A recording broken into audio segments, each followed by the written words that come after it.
President Muhammadu Buhari met with service chiefs today in Abuja, and he has vowed not to exit government as a failure at the end of his second term in office in 2023.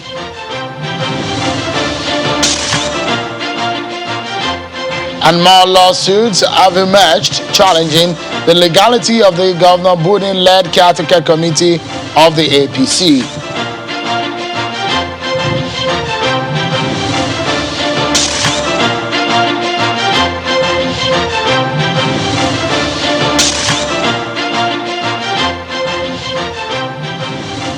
Hello everyone and welcome to the program. This is Politics Today live on Channels Television. I'm Sheung Okimaloye in Lagos. Let's tell you about what the EFCC is telling us. It says that they have arrested a former governor of Abia State, Senator Theodore Orji. Today, the EFCC says that the ex-governor has been on the commission's watch list for some time now and was intercepted at the Nnamdi Azikiwe Airport, Abuja, at about 1,000 hours today and taken to the headquarters of the EFCC at Jabi.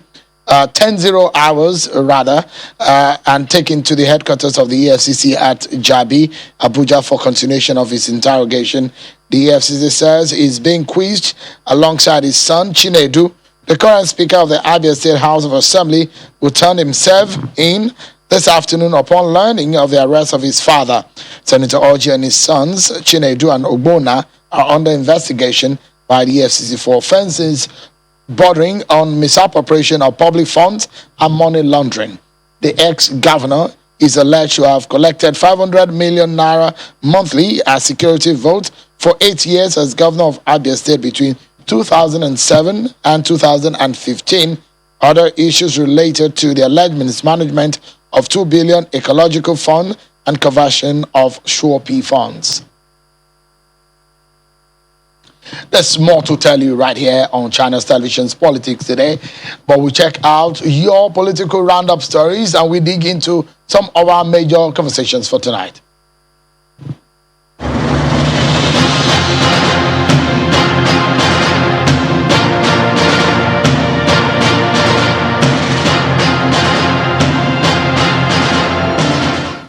Former President Olusegun Obasanjo has asked the federal government and the political elites to prioritize work on insecurity, the growth of the economy, among other challenges facing the country and impeding its growth and development, rather than the current agitation about the 2023 general elections. He made the call in Abeokuta while playing host to the national chairman of the People's Democratic Party in his residence. After a closer engagement with the former president, Prince Uche Secondus is hopeful that a new PDP is emerging stronger. We'll discuss at length, and he has rekindled hope as far as we are concerned that Nigeria will be great again. And we are going out here with our hope to strengthen that by the special grace of God, we will have a country that walking towards 2023, and by the grace of God, Baba, you will see Nigerians in action. And a group of Kogi citizens under the aegis of Kogi West Elders Forum, comprising of leading personalities, opinion leaders of Kogi West Senatorial District of the state, are demanding that the governorship seat in the state be zoned to their region in 2023. After their meeting in Abuja today, the group says it is important to address the prevailing political imbalance in Kogi State between the three senatorial districts and its consequence on the West Senatorial District's future. The forum says it's dismayed over the skewed political power play in the state that has denied the people of the West, despite their good intention and active participation in previous elections, the ability to produce an executive governor of the state since the state's creation in 1991. They demand that political parties should consider candidates from Kogi West and reject running mates in all political parties. The Ogun State All Progressives Congress World Congress Appeal Committee has concluded its assignment with 3 major petitions received and treated by the 5-man Appeal Committee. Briefing journalists in Abeokuta, the state capital, the Appeal Committee Chairman Segun Ojo commended the maturity brought to bear by contending groups in the party in the state. With those who have come before us, we can see that there is no acrimony, we have not seen any violence. It shows that we have the interest of the party. And the River State Governor Nyesom Wike has signed into law 5 bills recently passed by the State House of Assembly. The bills include the prohibition of open grazing of livestock and the right of the state to collect value-added tax. Open grazing is no longer fashionable. Even our brothers in the north have agreed. So many of them have agreed that yes, it's no longer fashionable. We must have to say, look, you cannot allow these herdsmen, cattle are going to our farms to destroy our farmland, having problems with our farmers, fighting, killing themselves. No, we cannot.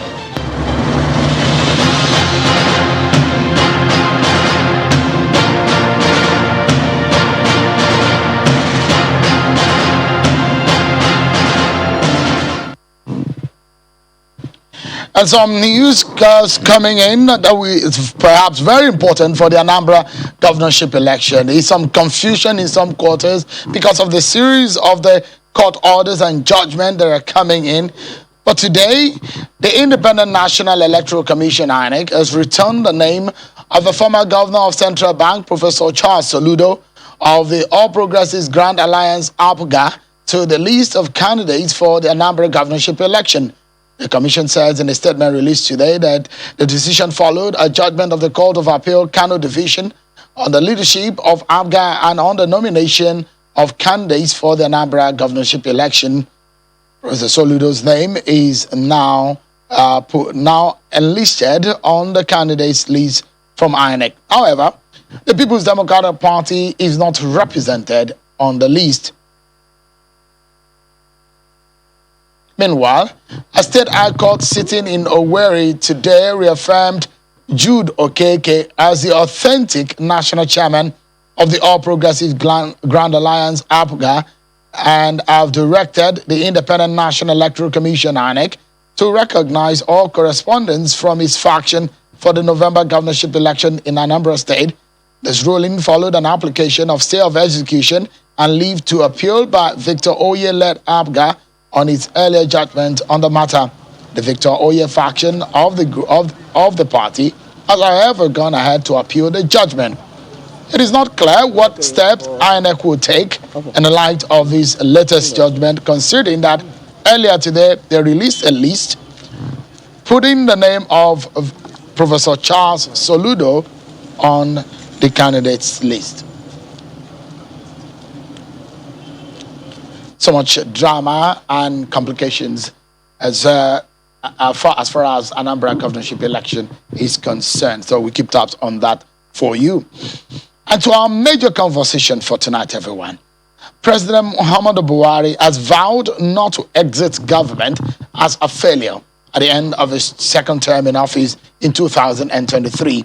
He made the declaration during a crucial closed-door meeting with service chiefs held at the presidential villa in Abuja. The National Security Advisor, Major General Babangana Monguno, briefed journalists after the meeting and said that the president's pledge at the end of the meeting, which lasted for more than 5 hours. Take a listen to the NSA. It is evident that a lot of successes have been recorded.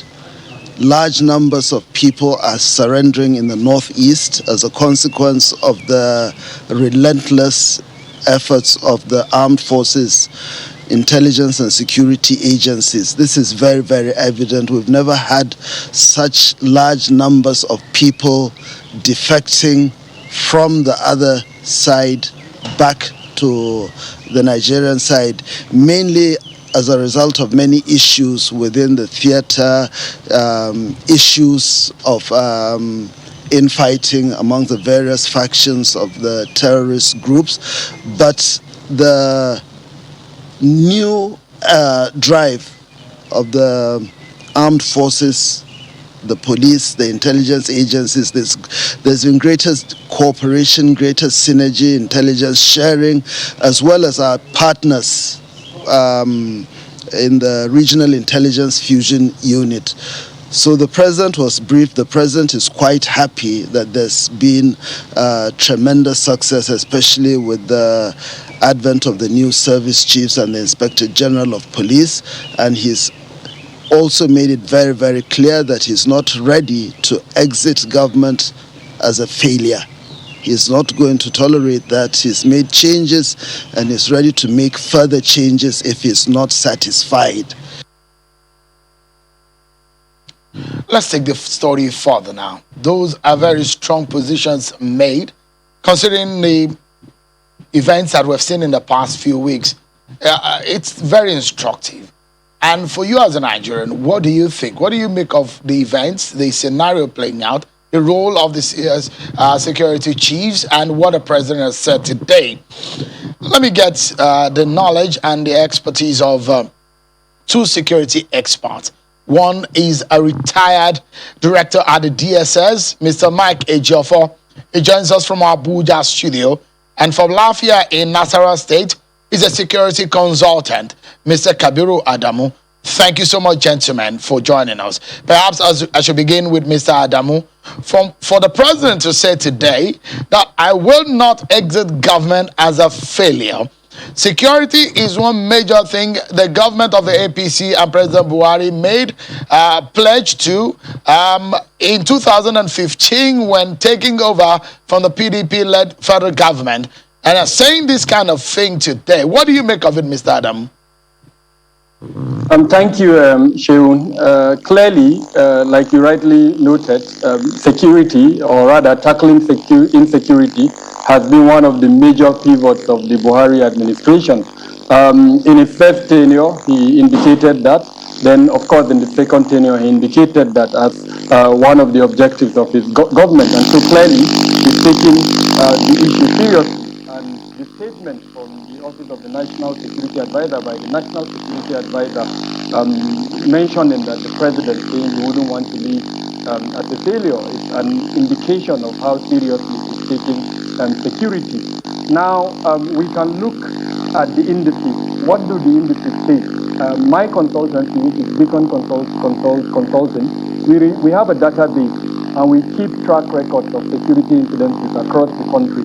In the month of June, we recorded fatalities of 1,032 Nigerians being killed.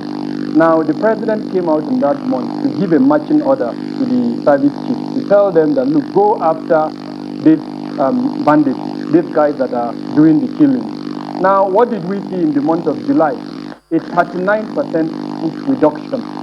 We recorded about 658 thereabouts fatalities in the country. So clearly, some things are being done correctly, and the National Security Advisor has mentioned. Yeah, Mr. Adam, apologies. There is a humming sound coming from your device there. Let's quickly correct it. I'll go to Abuja with Mr. Ejiofor. We'll correct it quickly and come back to you in a short while. Mr. Ejiofor, please lend your expertise into this conversation. For what you have seen, for what is happening, and from the statement of the president today, what do you make of it? Well, it's quite reassuring that the president has admitted that it's a failure. It's quite reassuring that he has admitted and said he's not going to leave office as a failure. So what it means is that there's more work to do. From the meeting of the president with the security chiefs and the briefing from the NSA, that means all hands must be on deck. And nobody is interested in rhetorics. What we're all interested in is peace and stability in the country. So let us watch from what Kabir said, from his own statistics. Let's see whether they will continue to be decline in the attacks. But you agree with me too that even in the northwest, apart from the northeast where Boko Haram is active, there has been a lot of upsurge in the Northwest, especially mass abduction of students, which is very worrisome. So let us see how the security chiefs put that would need synergy. They need to work together to bring this to an end. When the conversation about rejigging the security architecture, changing the guard as far as the commanders are concerned, that clamor was very, very loud in the land. The president made that decision a few months ago. But he's saying now again that he has made changes before and is ready to make further changes if he is not satisfied.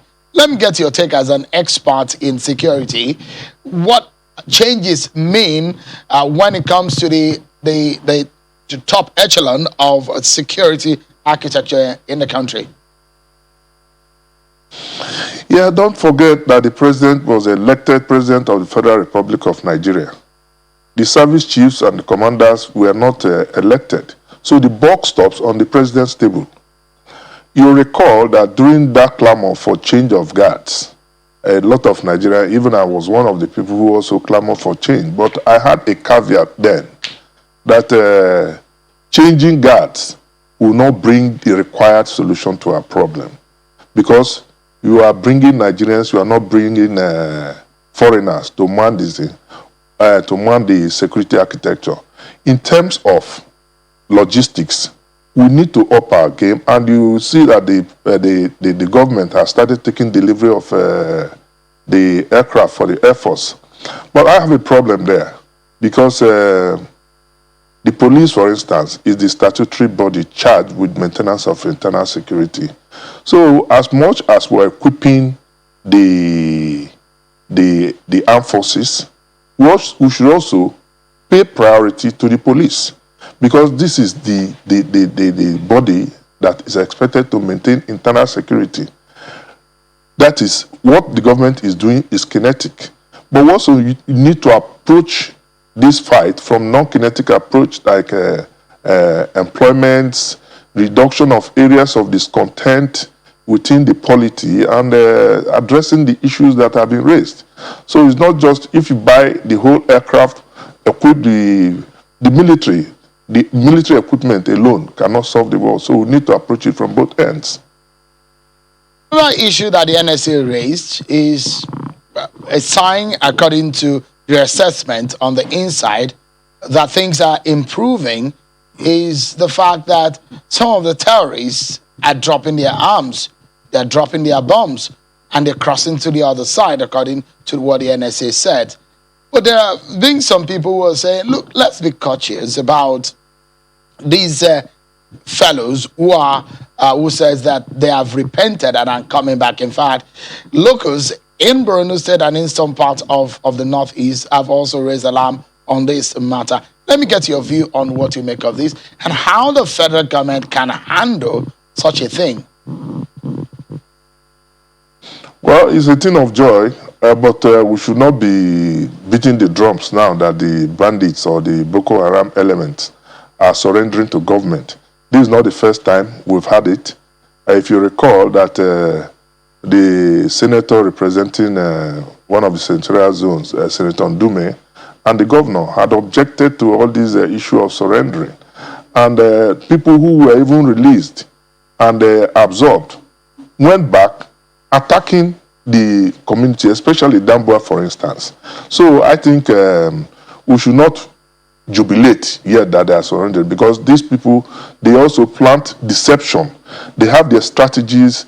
Maybe they are weary, they want to recoup, and possibly take a break and begin to tell people we are surrendering, only for them to come and reinforce and go back to what they were used to. So that's why I'm surprised that government, I don't know who is taking the decision, that the bandits or the Boko Haram elements should be reintegrated. For me, that's a very dangerous move.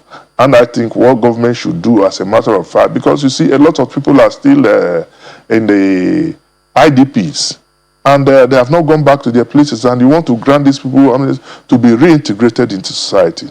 I think that's not a good move. For me, what I expect government to do is possibly build a camp for them, a rehabilitation camp, not IDP this time, where they will be monitored for at least 1 year to enable them monitor their activity and possibly teach them trades within that 1 year. But just bringing them and assimilating them to the society is a very dangerous move. And I think it will be creating more problems for the security agencies. I mean, the numbers we're mentioning here of those who are surrendering, they're not small numbers. We're talking about over 1,000. And in this sense, there are people repentant Boko Haram, and the manner in which they have been treated has raised criticism and debates in the land on how much is being spent on those who have been responsible in killing innocent Nigerians. There is a lay-down procedure globally on how to treat those who lay down their arms or those who are repentant in this regard. But the situation in the northeast region of the country, the governor has also said, look, that the locals should also be careful in the way and manner they receive these people. But going forward, in the program the federal government has laid down before now, in the manner in which the globally acceptable standard for going about this method, you've raised the word of caution, but it does look like victory for the military. It's a confusing situation sometimes if you look at it. But going forward, what would you say that the federal government should look at? Would there be a handover to the police? Because the military takes over this kind of situation. But that's another task for the military in that regard. But how would you assess how it's been done in the past and how it's being handled right now? Well, in the process, the best practices all over the world, we have what we call de-radicalization. They need to be debriefed to know who their commanders are, what the level of their involvement. These things have not been done. And I think the State Security Service should be at the forefront of debriefing these people, after which they could make a recommendation on what should be done. But getting these people that were achieving victory and releasing them into the society, I'm afraid, is going to escalate the already precarious situation. One, we have a lot of people who will take advantage that they are Boko Haram, and at the end of the day, you see more people coming in that they are Boko Haram activists. So in the process of sifting, you'll be able to know those who are involved, because times are hard. And a lot of people are going to come to surrender. And we shouldn't take that as a victory on our part. So I'm very, very cautious and advise that caution should be exercised in the process of handling this issue of de-radicalization and absorption of people into the society. Another worrisome situation is the trend in which the bandits have taken ransom as being the name of the game now. It does look like that is what is needed to get people out. But the government has said recently that they will stop any form of negotiation. The Minister of Education, I think in the last Federal Executive Council meeting, I think is the upper FEC meeting, that said the federal government will no longer negotiate or having anything to do with bandits or those who are taking people for ransom. How else, or how do you handle this kind of situation that those who are innocent people that are being kidnapped and abducted for ransom can go back to their communities, or their lives can even be saved if they go back to their communities or their people? You see, that's where the contradiction is. You can't say you will not be negotiating and allow people to be kidnapped. If you are involved or your relationship is involved in this issue of kidnapping, you will not have anything to say than to say go and negotiate. I recall that the governor of Kaduna State boasted that he's not going to negotiate and that he's sending his word to public school, only to recant later. And that gives that feeling, winning confidence on part of government. So what we should concentrate our efforts is not whether to negotiate or not to negotiate, but to prevent this thing from happening. And this is achievable. It's achievable that we should prevent all these kidnapping from taking place. Employ drones. I've said this in sounded like a broken record. We should employ the use of drones. I don't know the quality of drones that are using, that people will move in motorcycles in hundreds, undetected, and they come to schools, attack, go out successfully with a large number of people. That is very worrisome. And I don't believe in the issue of whether to negotiate. If you are involved, you negotiate. But the problem lies that we should prevent this thing from happening at all before we start talking of negotiations. So let's assume the President Muhammad Buhari, is listening to this conversation right now, and he says, I do not want to exit this government or this office as a failure. And he's talking about security. If there's one thing that you'd like him to hear to ensure that he doesn't exit as a failure, like he said, and meet up with his pledges, what would that be?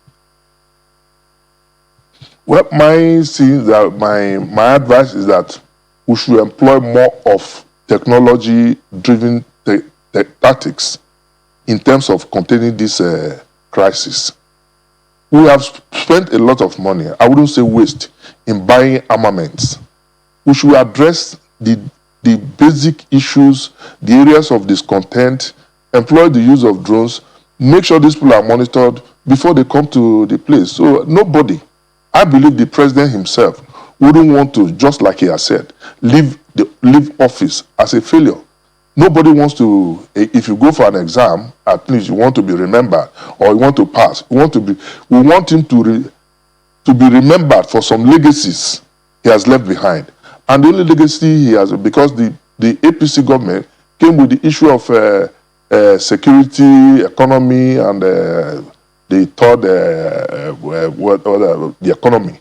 So if he can achieve this within the remaining time period, I think Nigerians will remember him. And I want to encourage him to pursue it, whether he's changing more service chiefs, the most important, or not changing.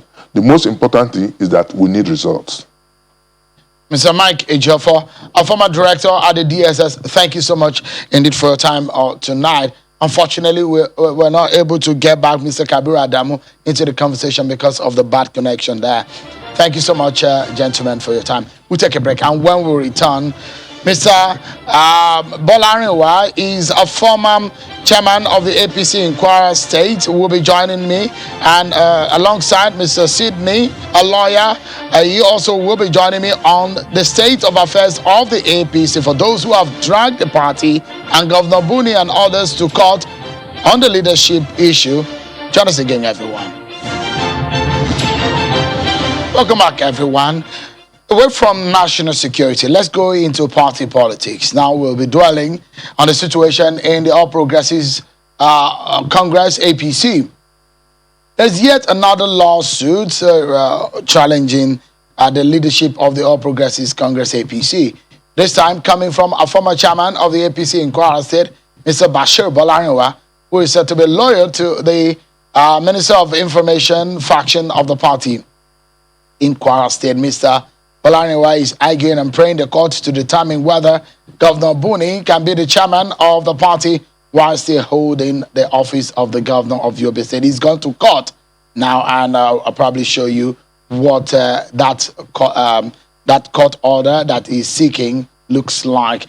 Well, aside his own lawsuit, about 100 members of the APC have also sued the party caretaker committee, Governor Mai Mala Buni, the Attorney General of the Federation, INEC, and others, seeking the solution of the 13-member caretaker committee and the nullification of all their actions in an originating summons registered as suit number FHC ABJ/CS/938/2021, as well as a motion for interlocutory injunction filed by their lawyer, Mr. Samuel Urabo, at the Federal High Court of Abuja. The plaintiffs are seeking a dissolution and nullification of all the actions of the APC Caretaker Committee on several grounds.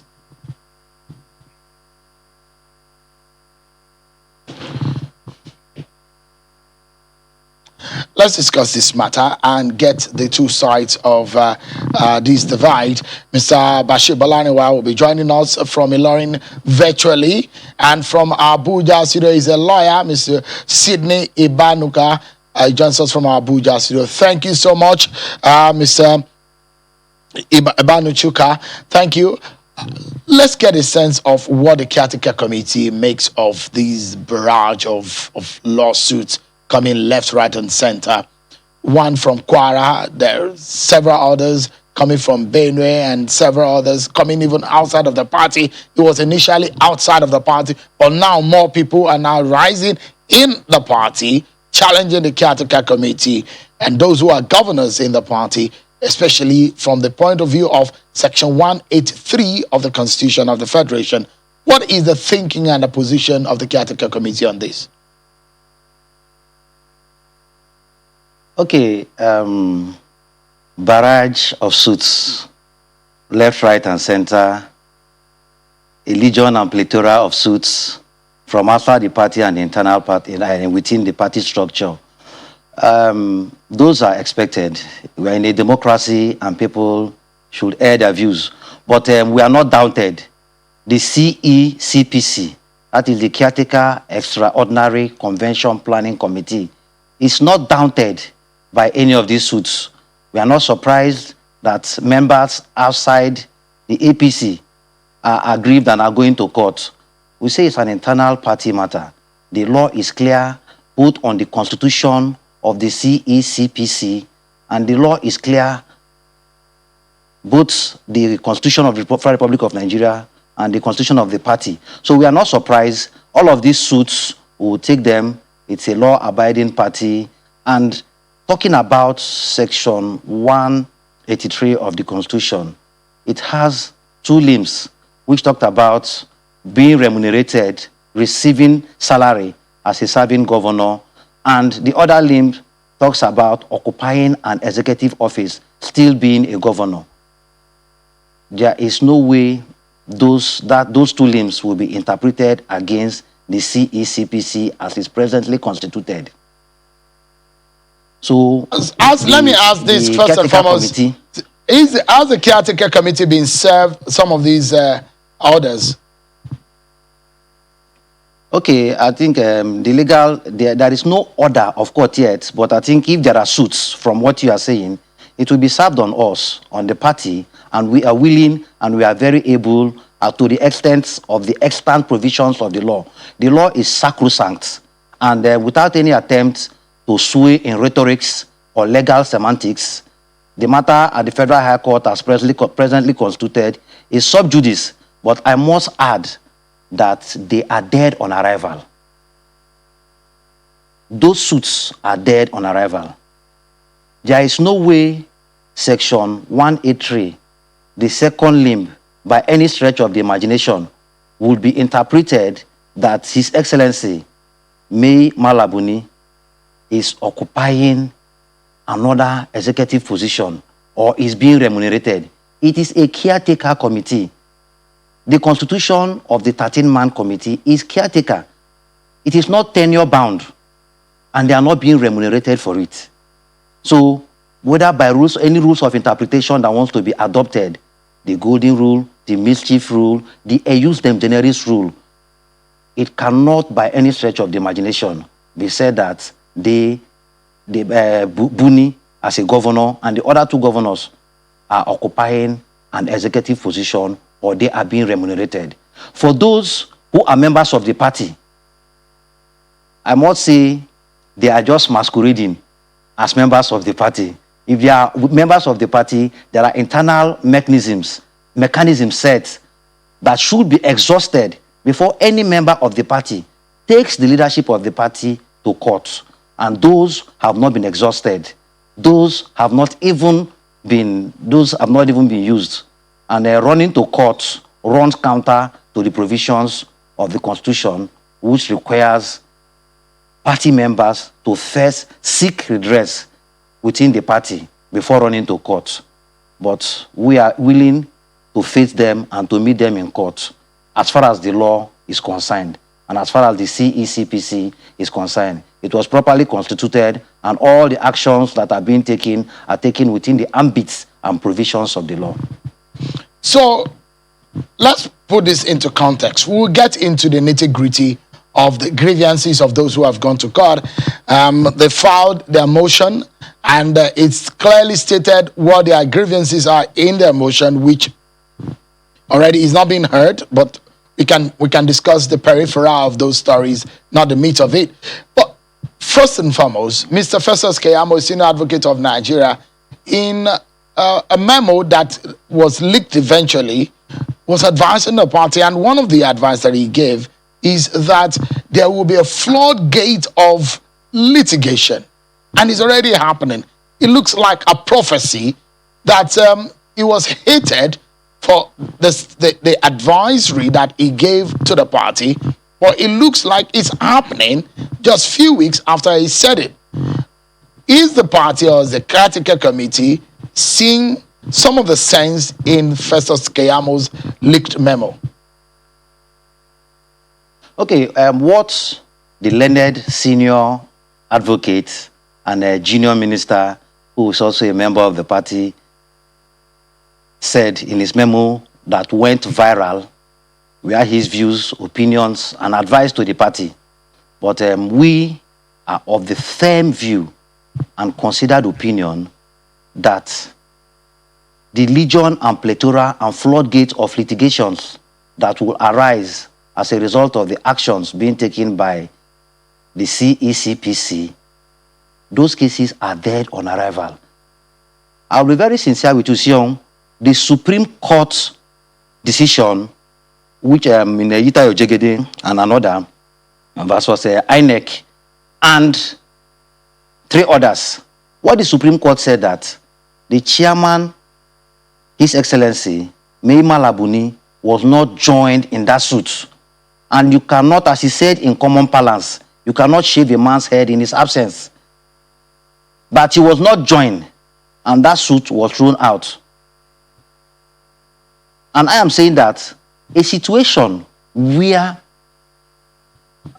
His Excellency, Mai Mala Buni, was joined in that suit, the suit would have been thrown out at the earliest stage. It wouldn't have made it up to the Supreme Court. Section 308 grants immunity to serving governors. You cannot bring a civil action, a criminal action, or even an action to a governor in his personal capacity. Now, the exceptions to that section that gives governors immunity do not apply in this circumstance. I'm saying it is a dilemma. You include, and it's a class action. You cannot pick and choose. You cannot say you want to remove those that are governors, that are members of the CECPC. You cannot say you want to remove them from that action because it's a class action, and it is the actions that are being challenged in court. Hence, they must be included. Now, if you include them, immunity clause is a snag. If you remove them, the Supreme Court has already said you cannot shave a man's head in his absence. So the legion and plethora and floodgate of litigations that are coming left, right, and center, and with respect to what the learned senior advocate has said earlier, those cases, yes, they will come. But the extant provisions of the law protects a serving governor from being taken to court, whether in his personal capacity or in any other capacity. And we are not running from the interpretation of the other section that talks about a serving governor being remunerated or holding an executive position. That interpretation, like I said earlier, by any stretch of the imagination, cannot a caretaker assignment. It's assignment, and the party constitution provide that the NEC has the right to set up any organ, any other thing that the NEC has the right to do, and they've gone ahead to do it. All right. There are parts of the constitution, both party constitution, both INEC and Constitution of the Federal Republic of Nigeria, that said, that gives legitimacy. So the CECPC, Caretaker Extraordinary Convention Planning Committee, is begotten of the law. It is known by law, and it is backed by force of law. All right, Mr. Banuchuka, let's take a breather. Already we have Mr. Bashir Bolariwa who will be joining us and telling us why he went to court in this matter. We'll be hearing from him in a moment. Let's take a break, and when we come back, we continue the conversation. Stay with us, everyone. We'll be right back. Thank you so much, everyone. We see on the APC internal leadership rumbling that has taken some of the members of the party to court. Mr. Bashir Bolariwa, one of those who went to court, joins us virtually from Ilorin. Mr. Bolariwa, thank you so much. It's been such a headache trying to get you back online for several minutes now. Give us a sense of why you went to court. What are your grievances? Well, thank you very much, Sean. First and foremost, I want to say that, let me quickly correct you, that one of the grounds that I took to court is the issue of my chairmanship. So referring to me as a former chairman is being contested in court. That is that. Secondly, I thank my brother in the house, and let me react to what you said, that I, Bashir Bolariwa, is not one of those masquerading as member of APC. I've been a member of APC from the onset. I'm a foundation member of APC. And I led the party. I led the party when Bukola Saraki left the party in 2018. He left behind a carcass. I, as the chairman of the party, I worked seriously and with members of the party to bring back the party to track. And above all, I led the party to recording 100% victory in the 2019 election. So if there is anybody that's masquerading as members of the party, I am not one of them. Let me clear that. Now, coming back to the real issue, I want to make it clear that why I have approached court is to assist the party and to save the party from future problems. The grants, the grants. I'm challenging the legality of the appointment of governors Buni, Sonny Bello, and Oyetola as chairman and members of the party, and the entire caretaker committee as well. Having regard to that section 183 that my brother in the studio there quoted, on the having regards to section 183. Section 223, Article 17.4 of the party, and Article 18.2, and above all, I want the court to come clear on the immunity clause being enjoyed by the governors by now taking up the position which they have taken up in the party. So those are the reasons. I want the court to actually come clear on what will be the position of the party, so that the party will be safe from future problems. And going by having regards to section 183, I do not know how governors that occupy executive positions, I don't know how a director of Nexi, I don't know how a special assistant to Mr. President. These are executive positions which do not in any way tally with section 183 of Constitution of Federal Republic of Nigeria. And Article 17.4 of our party has also come clear, saying that you cannot occupy two executive positions concurrently. Above that as well, in addition to that as well, even the entire members of the caretaker committee, having regard to Article 18.2 of the APC Constitution, stated clearly that when committees are set up, these committees must be ratified by the Board of Trustees of the party.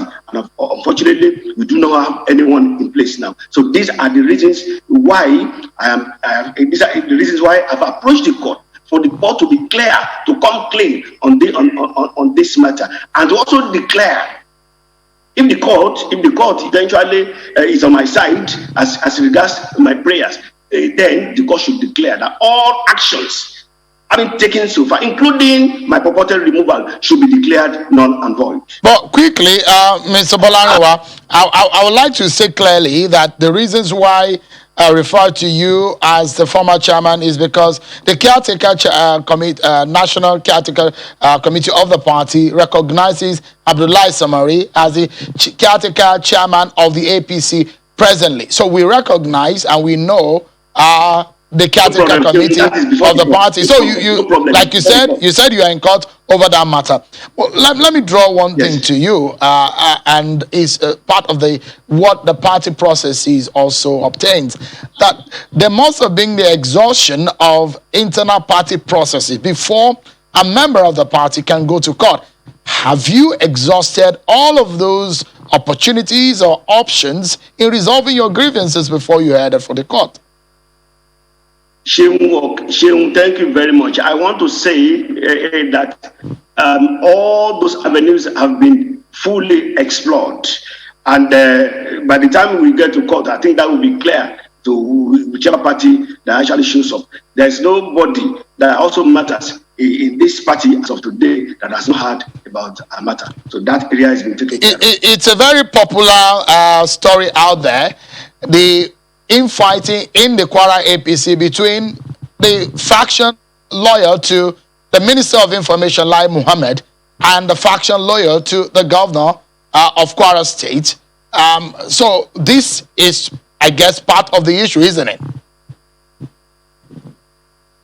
Well, I think you are very correct, because it is unfortunate. I want to say, and I want to admit, that this is a needless crisis. This is a crisis that we do not in any way need, going by the efforts that we have put in, and a lot of party members have also put in to have recorded the kind of victory that we recorded in the state in 2019. But it's unfortunate that even though it is clear conventionally that the governor is the leader of the party, but it's unfortunate that it is one thing for somebody to assume the position of leadership, and it's one thing to be able to display, to exhibit leadership qualities that are required of the person. Let me get your final thoughts quickly.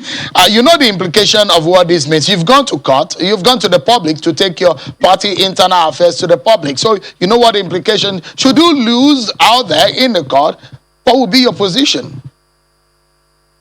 This one is a win-win situation for me, as far as I'm concerned. Whatever is the outcome of the court, it's a win-win situation, because don't forget what I said earlier. I said that whatever the court decides at the end of the day, the party will be very clear. The party will not be surrounded with doubts any longer. So we will know whether we are on the party will know whether it's on the right track or not. All right. So that is the essence. So for me, it's a win-win situation. Yeah, let's close the program by getting the final thought of Mr. Sidney Ibanichuka, who is in our Abuja studio. Mr. Ibanichuka, what's your final thought, and perhaps a quick response to what Mr. Bolaniwa just said? Quick one, just in less than 60 seconds. Okay, my final thoughts are that the Caretaker Extraordinary Convention Planning Committee, CECPC, has a mission. It's on course, and no matter the flurry of litigations on this very subject matter, part of which the Supreme Court has pronounced on, part of which the Court of Appeal has pronounced on, a matter at the Federal High Court will not make any difference. If it comes to the apex courts, it will be thrown out. The CECPC is going on. Soon, what congresses have been conducted, soon local government congresses will be conducted, state, and finally the National Convention, and we are ready to go into the next general elections. The CECPC is backed by law, it's on a mission, it's a moving train, you better join it. It's a sailing ship, you better join. Sidney Ibanichuka, loyal to the Caretaker Committee, thank you so much for joining us. And Bashir Bolaniwa, the former chairman, I'll still refer to you as former chairman because I'm actually following what the law is and what is there in your state and what you are experiencing right now. Bashir Bolaniwa, former chairman of the APC in Kwara State. Thank you so much, gentlemen, for your time tonight. Well, that's our show for tonight, everyone. Many thanks for watching. I'm sure Kimale. Bye for now.